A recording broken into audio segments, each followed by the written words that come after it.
everyone. How's everybody doing? Pretty good. My name's Haley Boyle. I'm the Vice President of Programs for the World Affairs Council of Philadelphia.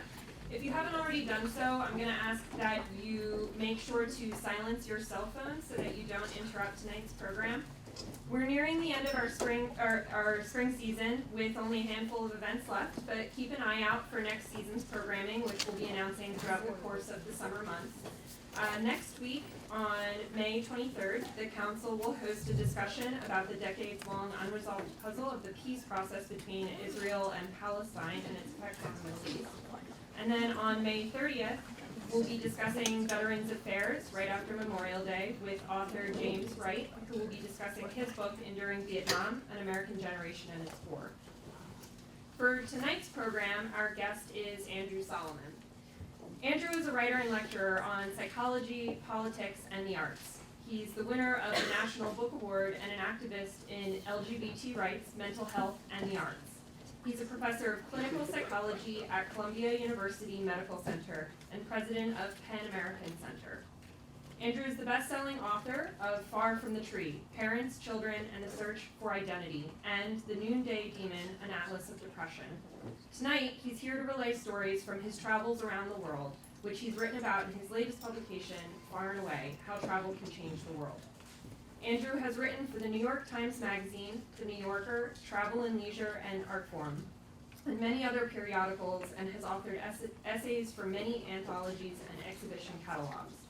His journalism has spanned topics as wide-ranging as Chinese art, the cultural rebirth of Afghanistan, Libyan politics, video art, puppetry, and interior design.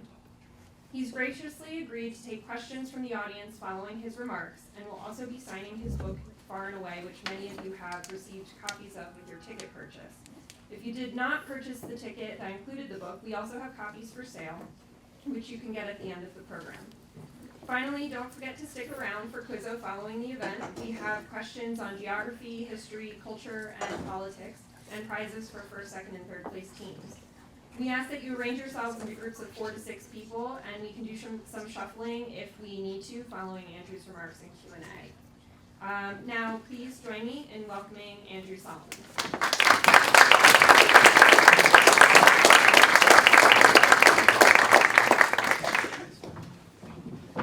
Thank you so much, and what a pleasure to be here, and how nice it is to see all those copies of my book in everyone's hand. It's a very nice arrangement, especially with popcorn to go with it. The great 19th century naturalist Alexander von Humboldt once said, "There is no worldview so dangerous as the worldview of those who have not viewed the world." And I believe that travel is a moral imperative for everyone who can afford it. I believe that we owe it to the world to be engaged. And I believe that if we got every American to spend 2 weeks in a foreign country, it doesn't matter what country or what they were doing there, before the age of 30, that the result would be cutting in half the diplomatic problems experienced by our country, simply because people would know and understand intuitively that there are other places, that there are other perspectives, that there are other ways of doing things. And I believe that if our government adequately understood the significance of travel and the role that it could play in limiting some of these diplomatic problems, that there would be government institutions and programs to support travel, as there are, more or less, in health and education. Travel itself is both a window and a mirror. It's a window because it allows you to see into another culture and another society. But it's a mirror because when you travel to another place, you're stripped down to your basics and essentials. So many of the indicative things about you are no longer relevant. If you don't know anyone like you, figuring out who you are is nearly impossible. But if you know only people who are like you, you're likely to become a caricature of yourself. Neither one of these models needs to win, and neither subverts the other. I stand before you as a joint US-UK national. I voted against Brexit, and then I voted against Trump. And I lost both times. And those voting results, like the election of nationalist governments in Poland and Russia and Turkey and Hungary represent a rejection of the idea of human diversity in this moment when countries are dissociating. Now in October, at the Conservative Party conference, Theresa May said, "There is no such thing as a citizen of the world. If you believe you are a citizen of the world, you are a citizen of nowhere. You don't understand what the word citizenship means." I think Theresa May is wrong.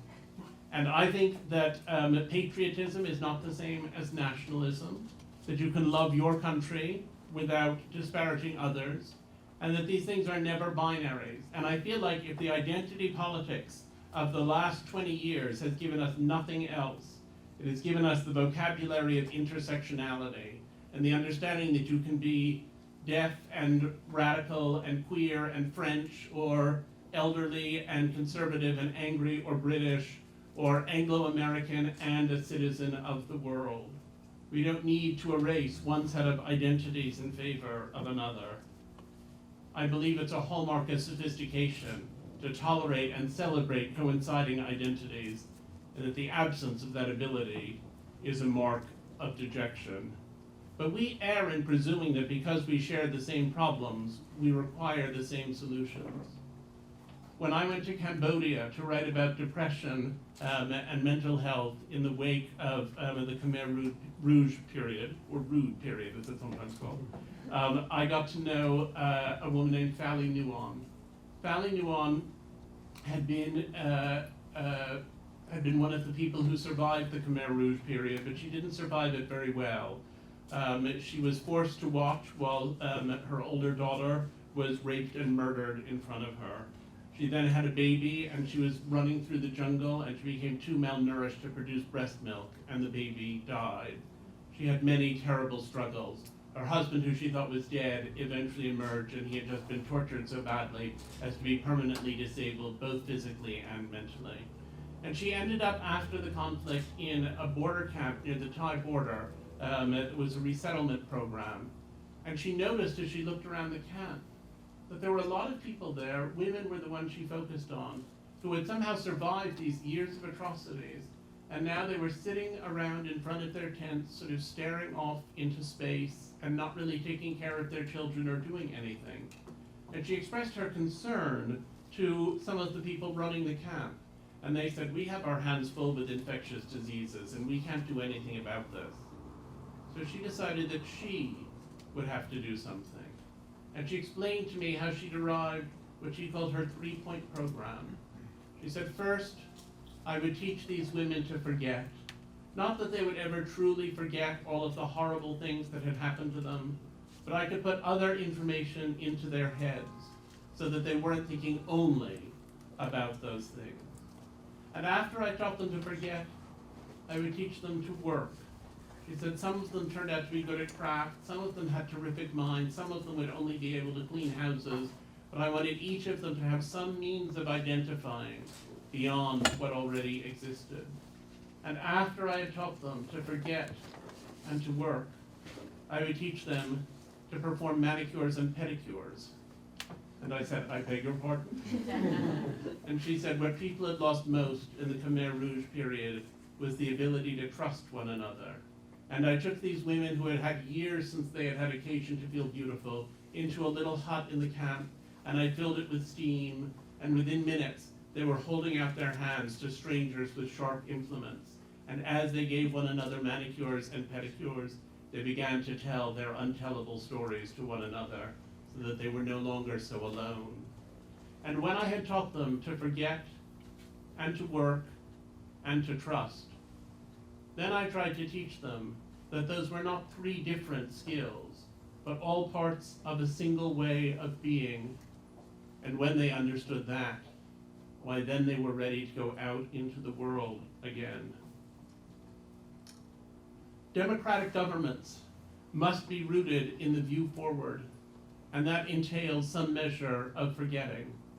And democratic governments have work to do, so work is part of it too. But democratic governments also require trust. And at the moment, there has been too much of forgetting, too little of work, and far too little of trust. Donald Trump said during the campaign, "I've got no time for travel. America needs my attention now." But can you even see America if you don't sometimes gaze at it from abroad? He and Theresa May find difference threatening rather than beautiful and disavow our shared humanity. And it's unsurprising that following the Brexit vote, London's police commissioner described a horrific spike in hate crimes, while the Southern Poverty Law Center chronicled 1,000 hate-fueled attacks in the 3 weeks following the election. We don't know one another. It's much easier for us to hurt one another or to kill one another. And my interest in the abroad began in some ways when I was 6 years old and in the car with my father.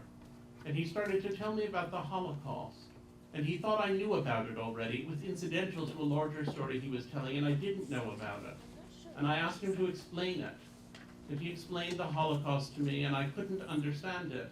And I made him explain it again, and a third time. And then I was asking another question. He finally said, "It was pure evil." And his tone of voice was meant completely to close down the conversation. But I had one more question. I said, "But why didn't you just leave when everything got so bad? Why didn't those people just leave?" And he said, "They had no place to go." And I remember thinking in that moment that I would always have some place to go, that I would have people ready to greet me on any continent that I went to.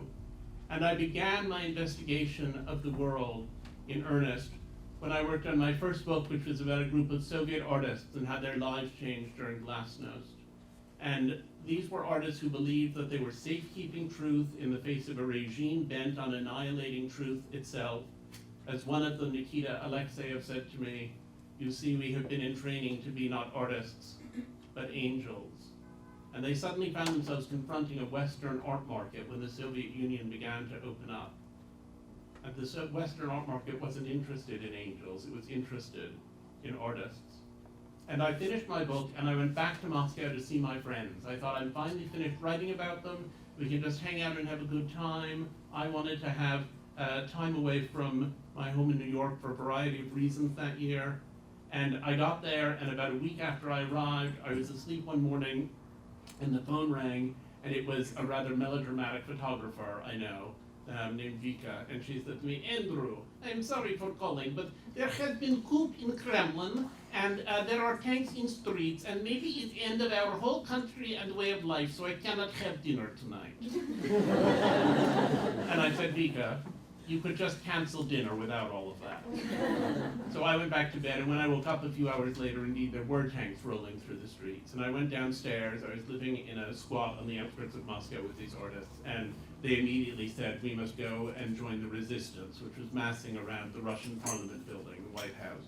Now, my particular favorite detail from among the very many stories was that there were all these people attempting to build barricades, and there was a very large, solid-looking Soviet woman who had managed to jumpstart a piece of construction equipment that she didn't really know how to use, and was trying to lift blocks to put into the thing, and yelling at everyone. And at that time, it was very fashionable to wear T-shirts with Western writing on them, even if you didn't know what it meant.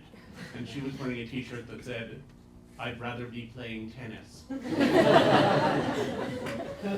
And on the third day of the putsch, we were around the White House, the Parliament building, and someone said, "Why don't we go up to Smolenskaya, where those people were killed last night, and see what it's like up there?" And we went up there, and it was very Russian. There were flowers on the ground. There were old women in headscarves crying. We were all standing around there, and suddenly this young man with a little cat clutched in his hand came rushing up and said, "There are tanks approaching the barricade. You have to come and help defend the barricade." And we had been told over and over again that tanks were approaching various barricades, and they had either not approached or had parked some distance away. And we went up and arranged ourselves sort of in front of this barricade, hand in hand. And then, rather to my astonishment, a column of tanks rolled up. And they're very big tanks. And the soldier on the front tank said, "We have been given unconditional orders to destroy this barricade. If you'll move out of the way, we'll have no occasion to harm you. But if you won't, we'll have no choice but to run you down." And one of the artists said, "Give us just a minute. Give us just a minute to tell you why we're here." And the soldier folded his arms, and he looked down. And these artists launched into a panegyric to Jeffersonian democracy of a kind of which those of us who live in a Jeffersonian democracy would by and large be incapable. They said, "You're very young, you don't remember what oppression really felt like. Let me tell you what it was like." They said, "You say you're only following orders, but you choose to follow these orders, and the responsibility is on your shoulders." And they spoke on as we stood there. It was raining, we were all exhausted, we'd been awake for 3 days. And finally they finished. And the soldier sat there, and he stared at us for another full minute. And then he finally said, "What you have said is true, and we must bow to the will of the people. If you'll clear enough space for us to make a turn, we'll take our tanks away, and we'll leave you this barricade." Now, by the end of that day, the putsch had failed, and the Soviet Union had come to an end, not because of that episode, which was relatively insignificant, but perhaps because of many episodes like it. And last year I was talking to Andre Reuter, one of the people who was with me through that process, and I said to him, "Do you regret that moment of hope, that moment when we thought that tyranny was giving way to justice, given what Putin's Russia is like now, given the tyranny within which you are living when you're there?" And he said, "Regret it? No, I don't regret it. It was the single most important thing that ever happened to me."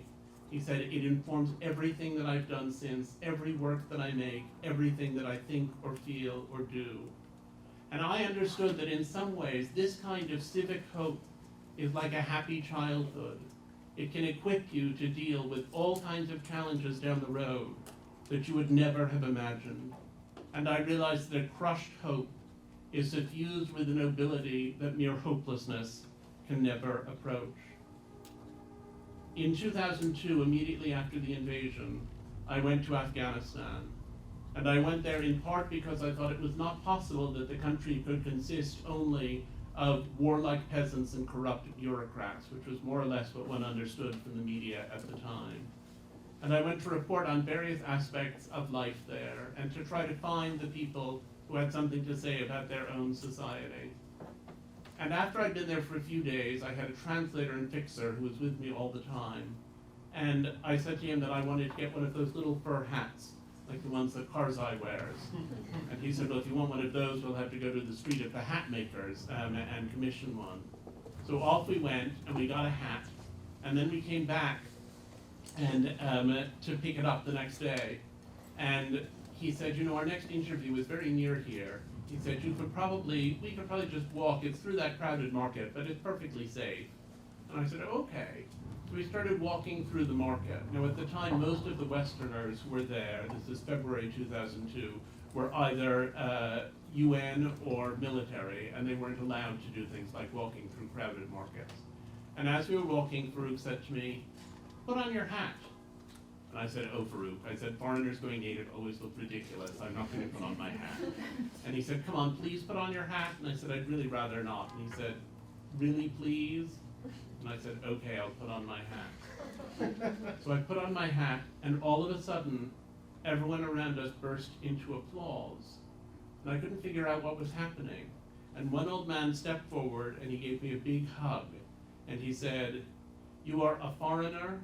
You are an American, I think, but you have come to our country. You are in the market with us. You are wearing a real Afghan hat in the real Afghan way. And we want you to know that you are welcome here." It contrasted so sharply with what one read about Afghanistan. Not, again, that it represented the view of the entire population, but it was a pretty big group of people in that random happenstance market that I was in that day. Now, a couple of weeks later, someone had agreed to help me interview some women who were involved in the struggle for liberation in Afghanistan. And they arrived to see me, 3 women, and they arrived in burqas, and they came inside and they took them off. And I said, "The Taliban has fallen, and there's no longer a law requiring that you wear those burqas. Why do you still have them on?" And the first woman said, "Well, if I go out without a burqa and I'm raped, people will say it was my own fault." And the second one said, "If I go out without a burqa and the Taliban comes back to power, they'll probably find out and I'll be in serious trouble. And then the third one said, I always swore that if the Taliban fell, I would burn this thing and I would never wear it again. She said, but after 5 years, you grow accustomed to being invisible. And the prospect of being visible again is extremely stressful. And I was struck by the way that the burqa gave those women a sense of freedom, but that it also was the prison within which they were held. And I have come to think from these many encounters that it's often the people who are least free who understand freedom most deeply. And I think often of Toni Morrison's famous injunction that after you are set free, you must claim a freed self. In a free society, you have a chance to achieve your ambitions, and in an unfree one you often don't, and that can allow for more visionary ambitions. And freedom itself is such a slippery concept. I remember being in Mongolia, where I was interviewing people on the steppes, nomadic peoples of the steppes, and one of the people I was talking to said, you know, in this country, he said, we can take our gers, which is the yurts that they live in. He said, we can take our ger and pitch it almost anywhere. He said, there's some land owned in the cities, but otherwise we just find a place and come with our herds, and we settle where we want. He said, tell me, do you also live in a free country? And I thought, yes, it's a little more complicated than I had realized. When I was in Ghana for a friend's wedding, I was seated next to a very charming local politician with whom I had a lovely conversation. And a few years later, he wrote to me and asked whether I could help him. He said he wanted to write a memoir, and he wanted to find an American publisher, and he was open to coming to New York. And so he came to New York, and I said I would have a dinner so that he could meet people. And he came to dinner, and he did indeed meet people, one of whom ended up publishing the book. And in the meanwhile, he had become the vice president of Ghana. And then the book was coming out, and he said he wanted to have a book party in New York, and could I help organize that? And I said we could have a party at my house. And he also wanted to do an onstage interview at the public library, and so I said I would be his interlocutor. And so all of these things happened, and it was all very nice. And 5 days after the book party, the president of Ghana died, and John Mahama became the president of Ghana. And 6 months later, somebody looking through the acknowledgement section of his book published an article in the Ghanaian press commenting on the fact that President John Mahama had a personal relationship with renowned American gay activist Andrew Solomon, who had secretly funded his campaign for the presidency. I would like to say that if I had the power to swing an election, that is not the one on which And the story took wing, and it flew and flew. When I last checked, there had been more than 12,000 articles in the Ghanaian press in which my name was mentioned.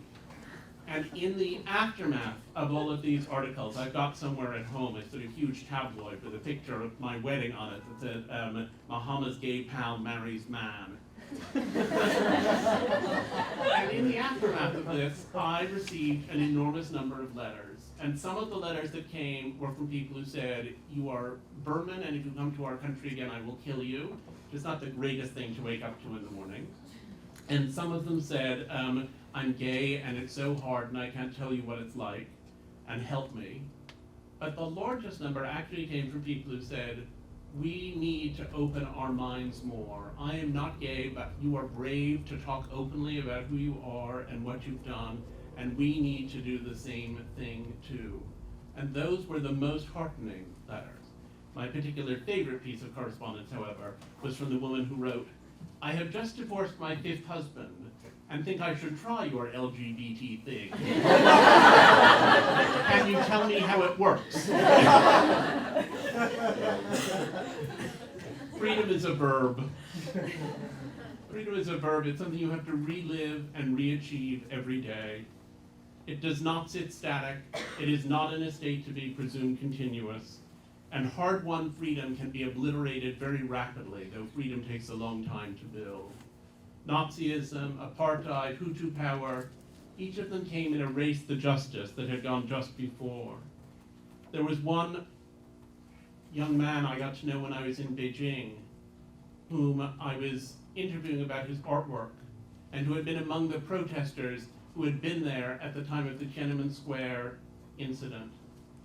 And he and I were talking, and after the incident, he had fled the scene, and then he had made a large painting and hung it from a bridge in Hangzhou to protest what had happened, and then had to go into hiding for a couple of years because of it. And he said to me casually one night in conversation, you know, it's a good thing they went in. He said if they hadn't, the whole thing would have gone on and on. It would have resulted in civil war. Tens of thousands of people would have died, hundreds of thousands. And I said, but Pei, I said, you almost gave your life for this cause. You were there among the protesters at Tiananmen Square. How can you possibly say that you think this was a good idea?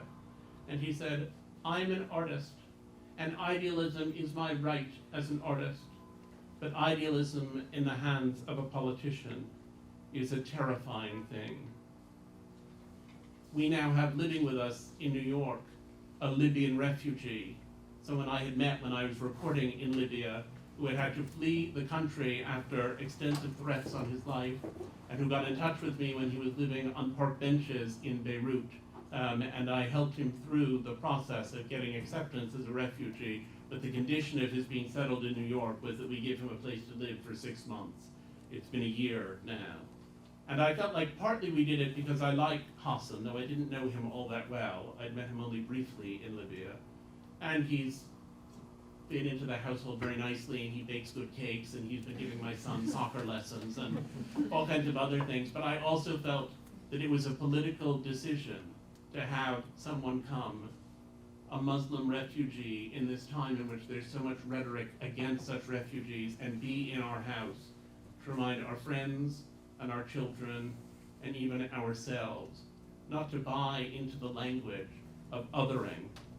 And I had hoped that over time that sense of the politics would disappear and we'd be left only with friendship. And that possibility slipped right out of our hands on election night. And it slipped out of our hands a bit further the next morning when his mother called in tears and said, I'll never be able to visit you. We may never see each other again. I think travel entails a reciprocal engagement, that it's a two-way street. Tennyson's Ulysses said, I am a part of all that I have seen, which implies, I think, that all that he had seen had become a part of him too. And I believe that there is such a thing as tourism, in which you go only to see something without engaging with it, and travel, in which you try to engage with the place you've gone, and that almost every tourist does a bit of travel, and almost every traveler ends up doing a bit of tourism too. And I think over and over again, the Italian political theorist Antonio Gramsci, who said that revolution requires pessimism of the intellect and optimism of the will. It's important to stay awake to the value of connectedness. When I went to South Africa to write about the end of apartheid and spent time with the artist William Kentridge, I felt that I had come from a brave, free place to visit a beleaguered country. But when he came to New York just after the elections, he said to me, what is most shocking is not how shocked you feel now, but how unshocked you will feel in 6 months' time. And I took that as an invitation to stay shocked. And I found myself thinking over and over again of the poet Robert Frost and his lines familiar to any English majors who were in the room. Before I built a wall, I'd ask to know what I was walling in or walling out, and to whom I would like to give offense. Something there is that doesn't love a wall, that wants it down. To which the neighbor in the poem can only say, good fences make good neighbors. But I think our experience is that good fences don't make good neighbors. Carl Jung said, if you do not know someone well, it is easy to think him a fool. And that applies for nations as much as it does for individuals. It is a process, a constant process, to strive toward understanding. When I spent time with Ma Thanagi, a writer in Myanmar, who had been Aung San Suu Kyi's personal assistant, we talked about her being sent to prison. She said, I knew when I took the job that it meant I was going to prison, and I had to think through whether I was ready for it, and I was. And I said, and what was your experience like there? And she said, I had the most marvelous time. And I said, you had a marvelous time in a Burmese jail? And she said, the objective of the government in putting me there was to make me miserable. And I knew that if I could manage to be happy there, they had failed in what they set out to do. She said, and I was in with a lot of other women. Some of them were prostitutes, some of them were drug addicts, some of them were petty criminals. She said, we all made friends, and we all had a good time.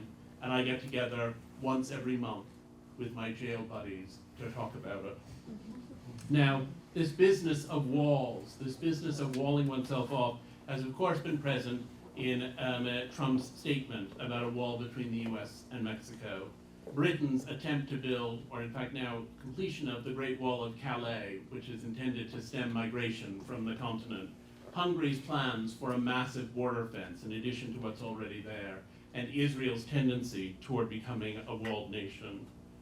Walls are concrete symbols of exclusion, and I believe that exclusion hurts those who are excluding as much as it does those who are excluded, and that the rise of these walls represents a callow disregard for the spread of war, for nuclear proliferation, that it makes these countries weak again, and trivializes the delicate peace forged after 2 world wars, which is not a given. Walls are our burqas. They are symbols of safety that oppress us. And the construction of them is based on a misapprehension that internationalism is a charity program in which privileged nations deign to interact with those that are less privileged. Until we are all free, the American poet and essayist Anna Lazarus wrote, we are none of us free. Now, I believe that those who would champion internationalism must acknowledge that it is very confusing, that it is difficult to negotiate, that cheap labor abroad will close down jobs here, that Western management often exploits the world's scattered poor, that language gaps will lead to endless misunderstandings. But so long as we have a world infected with war, starvation, and inequality, people will escape troubled places for less troubled ones. They don't go because emigration is fun. They don't go to exploit the places where they arrive. They don't go without regret, and they stay shocked whether they want to or not. But no nation can achieve dignity except by extending it to others, just as no person can achieve dignity except by extending it to others. And I was very struck when I was in Tripoli and interviewed all of the members of Gaddafi's cabinet at the very end of the Gaddafi era, that the ones who wanted to see rapprochement with the West had without exception studied or worked in the United States, the UK, or Western Europe. And the ones who wanted to continue to operate as a rogue terrorist state, without exception, had not.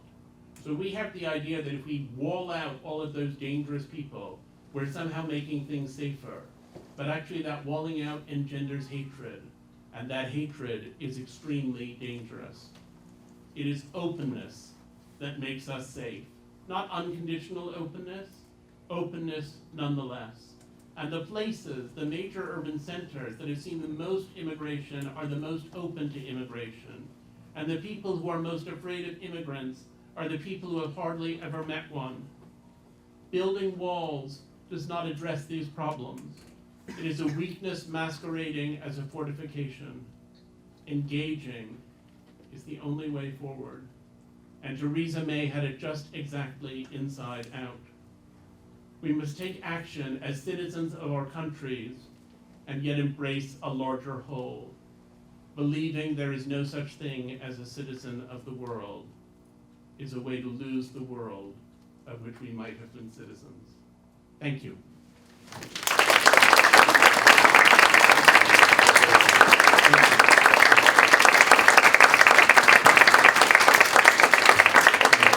So we would like to open it up for questions. If anyone has a question, raise your hand.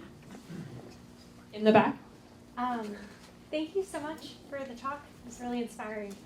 I noticed that you talked a lot about the ways that individuals and nations are sort of connected to each other. So the dignity of the nation, the dignity of the individual, walling oneself, walling one's country. I wondered if you could talk more about that relationship, and especially how travel in particular, right, the individual who travels can help us have a more open country as well in America. Well, I think people who travel represent the point of view that there, as I said, I think at the beginning of the talk, that there are other places and there are other ways of doing things. I mean, I think one of the chronic problems that we have is the assumption that we understand what is happening elsewhere. And I think travel awakens you to the fact that you don't. I'll tell you an anecdote, since I'm an anecdotalist, but that sort of addresses this, which is that toward the end of his life, I got to know Robert McNamara quite well. He was, of course, the Secretary of Defense who had been the architect of the Vietnam War. And he told me about the experience of going to Vietnam, which he did toward the end of his life, and meeting with his Vietnamese counterparts. He wrote a book about it as well. But he described these conversations in which he said to people, well, why did you do so-and-so and such and such? And they said, well, we were trying to de-escalate things. Why did you do so-and-so? And he said, because I thought you were trying to escalate things. And then we did that, and they said, well, what? And he said, well, but we were, and it just was like a French farce of all of this misapprehension and miscommunication that went on and on. And he said to me, I realized we had argued in the language of war, which I wrongly took to be a universal language. And I remember thinking that that is a great deal of what goes on. You know, we know that we don't actually speak specific other languages and that we need translators as we go along. But there's a great deal that's not just translating the words word by word to its literal equivalent, but translating the ethos behind those words. And I think often if you have a large citizenry which does not understand that, it becomes impossible to have a government that negotiates with other governments with that understanding. So the personal, I mean, it's such a sort of 1970s cliche, but the personal is political, the political is personal. The experience of the population is significant, and the importance of helping people to travel, or if you can't do that, because that would take a lot of administration, helping people to see the view from elsewhere matters enormously. I mean, even at the petty level, and I'm originally American and more American than I am British, but the British evening news frequently shows clips from the news in countries where things are happening. There were clips from the Libyan TV when the war was going on in Libya. Well, the war is still going on in Libya, but in any event, you have the idea that they do that, and there's less of that gets done here. There's some of it, but there's less of it. And I just think opening people up not only to the fact that other places are physically far away, but that they have a different ethos is really crucial to the emergence of any kind of peace in any situation. Thank you for being here, Andrew. Do you have a point of view that you could share with us about maybe some obstacles or opportunities with social media and how we're now much more connected throughout the world? I think the social media question is a huge one right now. Part of what I found curious in the current wave of fanatical nationalism is that a lot of the same people who were enthusiastically voting for Brexit and for Trump are also playing backgammon at night with people in the very countries that they disavow. You know, 25 years ago, the idea that a kind of farm worker in Pennsylvania would be in constant contact with a student at Beijing University seemed rather far-fetched, and now it's par for the course.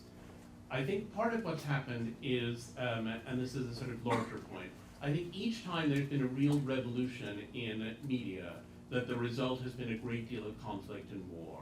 The invention of the printing press led fairly readily, not specifically and exclusively and directly, but led to the religious wars in Europe that followed it. The invention of broadcast media was associated with the rise of both communism and Nazism. And I think that we don't have a good grip on how to use the internet now. So it's not only a question of whether you, as I say, are playing sort of video games with people in another country, it's what you know of them or what you experience of them and how you filter and understand your own knowledge in a lucid fashion.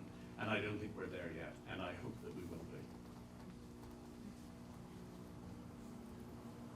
Thank you for being here, giving us some very convincing stories about seeing things up front. So my question is, as a social scientist, what statistics and what ways do you think you can measure some of the things that you can observed, perhaps make it resonate more with politicians, particularly with regard to that the safety aspect, soft power, and recognizing that you're not, by opening up your borders, you're not creating that divide.